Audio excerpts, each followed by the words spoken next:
Voici ce que j'aurais aimé savoir avant d'ouvrir mon premier compte bancaire. Tu crois qu'ouvrir un compte bancaire, c'est juste avoir une carte bleue et un RIB? Erreur. Si j'avais su certaines choses avant d'ouvrir mon premier compte, j'aurais économisé des centaines d'euros et évité pas mal de galères. Aujourd'hui, je vais te dire ce que personne ne t'explique clairement. Ouvrir son premier compte, c'est une étape importante. Ça peut être la porte vers ton indépendance financière, ou alors la première erreur qui t'enchaîne à des frais inutiles.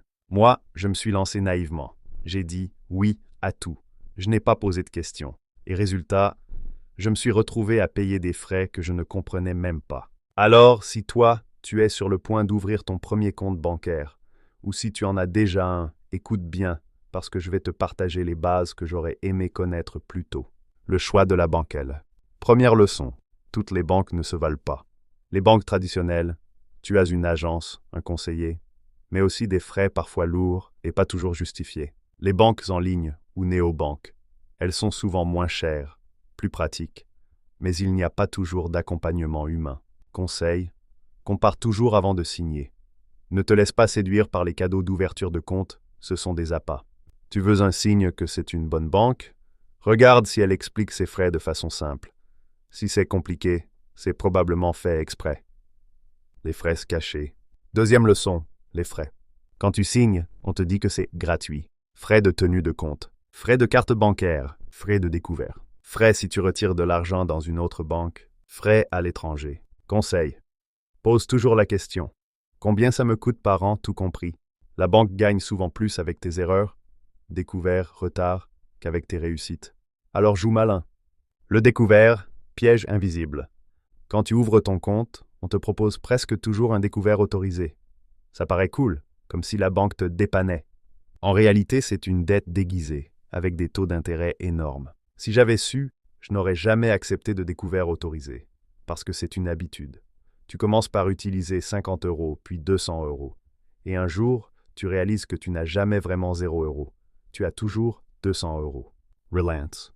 Le vrai signe d'indépendance, ce n'est pas d'avoir un découvert, c'est de ne jamais en avoir besoin. L'importance d'un second compte. Un truc que j'aurais aimé savoir. Ouvre un deuxième compte dès que possible. Un compte principal pour ton salaire et ton épargne. Un compte secondaire pour tes dépenses quotidiennes. Résultat, tu évites les mauvaises surprises. Tu vois directement combien tu peux vraiment dépenser sans toucher à ton épargne. C'est une barrière psychologique qui protège ton argent. 5. Créer une relation intelligente avec ta banque. La banque, ce n'est pas ton ennemi, mais ce n'est pas ton ami non plus. Apprends à négocier les frais, la carte, les conditions. Apprends à dire non. Tu n'es pas obligé d'accepter un découvert, un crédit ou une carte premium. Et surtout, rappelle-toi, tu as le droit de changer de banque si tu trouves mieux ailleurs. Changer de banque, c'est comme changer de fournisseur Internet. C'est chiant 5 minutes, mais ça peut te faire gagner beaucoup sur le long terme. Ouvrir ton premier compte bancaire, ça peut être un tremplin ou un piège. J'aurais aimé savoir tout ça avant.